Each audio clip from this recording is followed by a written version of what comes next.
Fake it till you make it. How many times have you heard that?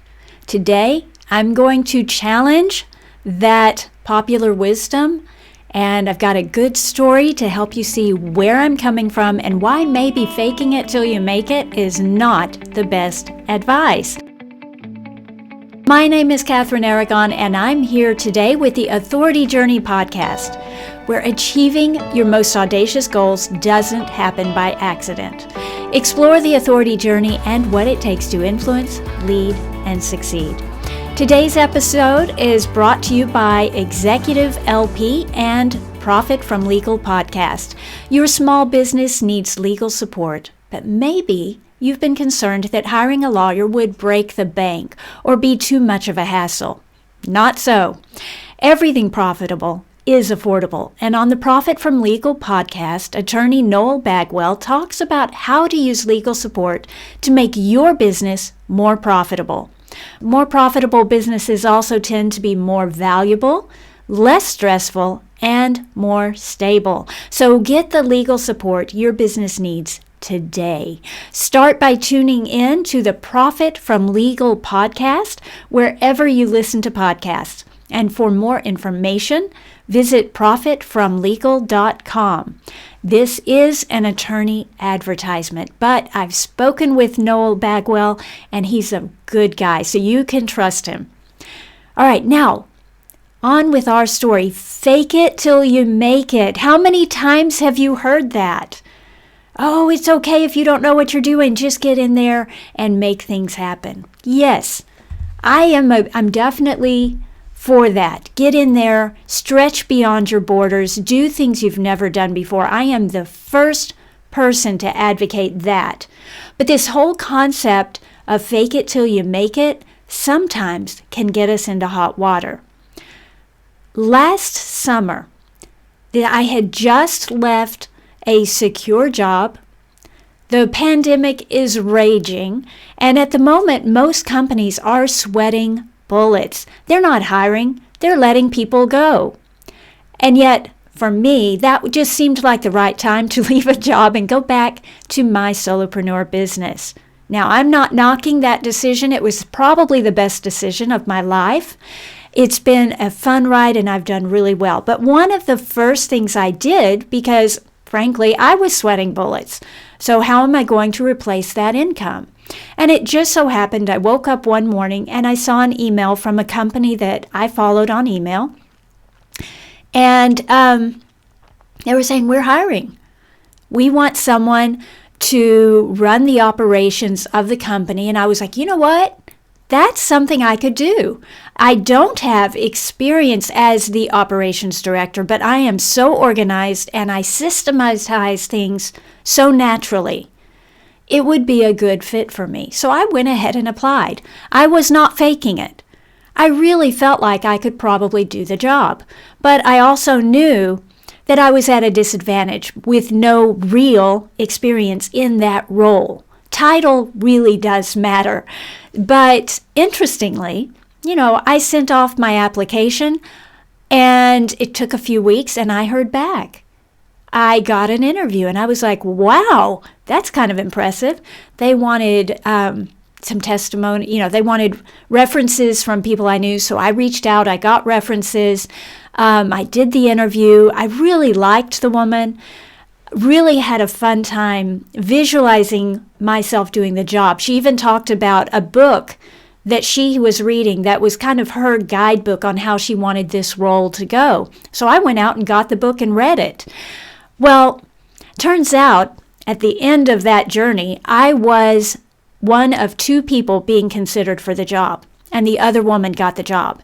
And it was graciously broken to me. She just had more experience. And of course, that didn't offend me. I knew it was a long shot. And I just kept building my business and it went well. So I wasn't thinking anything about it until a few weeks ago. I got another email saying, hey, I'd really like to talk to you about coming on board with me. Now, first thing that crossed my mind, as you might guess, is what happened to that other person? And yes, that other person did not work out. But you know why? because she was faking it until she could make it. As it turns out, this person whose resume looked good couldn't actually do the job, whereas I, without the resume, probably could have done the job, enough so that I got called in for another interview. Now think about that. What's going on here? This fake it till you make it? Is that really wise advice? Because at some point, yes, you can fake it to, I don't know, do a snow job on people and make them think you're capable of something. But at bottom line, if you're not capable, what are you doing? That's not a good way to build authority. On the Authority Journey podcast, ultimately, every story, every tip I bring into the podcast is about helping you level up and achieve your goals. It's about overcoming and achieving. It's not about faking it. Faking it will not help you overcome bad situations or a difficult past or challenges that you currently face. You ultimately need to be able to level up. When I was told I'm reading this book to be able to do the structure of my business, I had to go read the book. Otherwise, I would have been faking it. You need knowledge. You need to be willing to go out and study. You need to be able to go out and ask people. One of the things, as I was chatting with this woman, she expressed some dissatisfaction with one of the apps she's using to sell her digital products. And of course, I've used the product. That's not a problem. But I also know I'm not an expert on that product. I know that there are things it's supposed to be capable of that I didn't figure out as I was using it. So the first thing I told her was, I will look at the apps, I will look at the settings, but you know what? I might also reach out to the company because our success is their success, and they're probably going to help us figure it out. What was I doing there? 100% transparency. I don't have all the answers. And I think that's probably a good thing to hone in on right at the moment. I remember this moment in college when I was sitting in my English class and somebody asked a question, and the professor sitting on his desk at the front of the room, and he just looked us all square in the face, shook his head, and said, "I don't know." And I remember that moment. It was like a light bulb went off in my head. Up until that point, I thought that if you were an authority, you had all the answers. And here was one of our top professors sitting on his desk very casually and comfortably telling the room he didn't know something. I was flabbergasted, and it radically changed my life. From then on, I've never had a problem telling people, no, I don't know that, because it doesn't strip me of my authority. It doesn't actually say I'm a failure to say I don't know something. Instead, what that says is, you can trust me. An authority is someone who, we think of an authority as someone who's been there, done that. And as a result, we trust them. When you fake it, you haven't really been there. You haven't really figured things out. And if you aren't honest about that, you will destroy trust. Now, I really respect this business owner who made the wrong hire. She laughs about it and says, yes, I'm actually really relieved she's gone. But I was in the interview actually saying some things about telling stories on myself that made me possibly look bad. As a way to, she would ask a question and say, can you give me an example of that? And so, well, okay, the best story I have is this one, but it's not flattering to me. At the time, I didn't realize that the competitor was no longer at the company. I had no idea that she had lied her way, faked her way into the job. All I knew was, you asked me a question and here's my best answer. But you know what? Looking back, I recognize that being willing to tell a story on myself, an unflattering story, being willing to say I don't know something, all of that builds trust. It makes me look more credible, not less credible. When I was learning copywriting, it may have been Dan Kennedy, he says, one of the best things you can do in your copy is to say, we don't do this. We don't do everything. If you can tell a story on yourself that shows maybe you're not 100% the absolute best, that looks so much more credible. You actually build trust. You can do that in your copywriting, in your sales materials. You can also do it in selling yourself. Because isn't that what we're doing? When we're building authority, we are selling ourselves. We are putting ourselves out into the world and we're saying, ta-da, I'm all that. But when we say, yeah, but except for this, I'm not all that, I'm just pretty good. Now when we say we can do something, they can believe us because we've already told them, I don't know this, or I can't do this. Or maybe I'm not the best at that. That's the goal. A real authority is somebody who can be trusted. Can you be trusted? Not if you're faking it till you make it. I do believe that we should put ourselves out there. I do believe we should be constantly learning and up-leveling, but not by faking it till we make it. If you are offered a job that's beyond your skill level, your skill set, your experience, I think it's fine to say, I've done this, and this. I've never put it all together before, so I would be learning that with you. But I promise you I'll give you my all. Or, you know what? I'm taking a class at the university near my home on that very thing. So I will be able to give you the most current learnings on it. Because I'm learning, I want to make sure I give you my best. I'm up-leveling my skills for you. That's trustworthy. You're not saying I've done it. You're not saying I've got it. You're saying I'm learning and I'll give you my best. How honest is that, right? Now, real authority comes from real experience.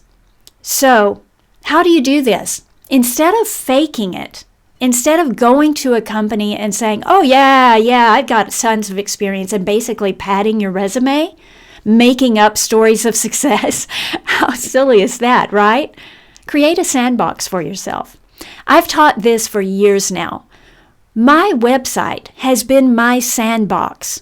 I test ideas on my own business. So when I work with a client, they know when I say I've done this, I've done it for other clients, or, and sometimes both, I've done it for myself. I play and experiment on my own website. Now I think even would be smarter, don't play on your own website, because your own website needs to have the best, most current. It actually needs to be treated like your client website. But what if you bought a URL just to be your sandbox? Buy a URL, build a website, and just test everything on that website. Bring it first to your own website and test it, prove it on your own website, then take it to your clients. That builds authority because you have a sandbox where you can build your skills instead of testing on your clients. Now, that doesn't mean you can't test on a client's. Most of the time when people are given raises, or not raises, promotions, they are stepping into a role that's new to them and they have to learn on the job. That's understood. And I'm not saying turn down a promotion or turn down a project because you have no experience, just so long as you're honest about it. Because honesty can be trusted. Faking it cannot. And all it takes is one time of hurting your reputation, hurting your credibility, and you can never be trusted again. So you really want to guard that. Your reputation is everything. So take the honest route. Don't fake it till you make it. Be honest. but just let them know you're willing to put in whatever it takes to do the job right. Or, as I suggested, start a sandbox for yourself and play around till you do figure it out. But always lean into what you don't know. Don't be afraid to do something different. Don't be afraid to buck the trend. Don't be afraid to test ideas that only you have visualized. You don't always have to be a copycat. You don't always have to have all the answers. Lean into what you don't know. Figure it out. Stretch your limits. That's part of how you level up. But see, you're not faking it when you do this. You are building your skills. The other thing I want to advise, be fearless about making mistakes. This is why people fake it. They are so afraid that if they make a mistake, it means they're a failure. I promise you that's not what it means. Like my professor who sat at the front of the room and told the class he didn't have the answer. You don't have to have all the answers, and you don't have to do everything right. Mistakes help us grow if we are willing to learn from them. Make a mistake, look at it. Don't run away from it. Don't cover it up. Look at it and figure out what went wrong. Deconstruct what happened and figure out, okay, so maybe element XYZ had some impact. Maybe the timing was wrong. Maybe my message was wrong. Why didn't this work? And what are we doing better next time?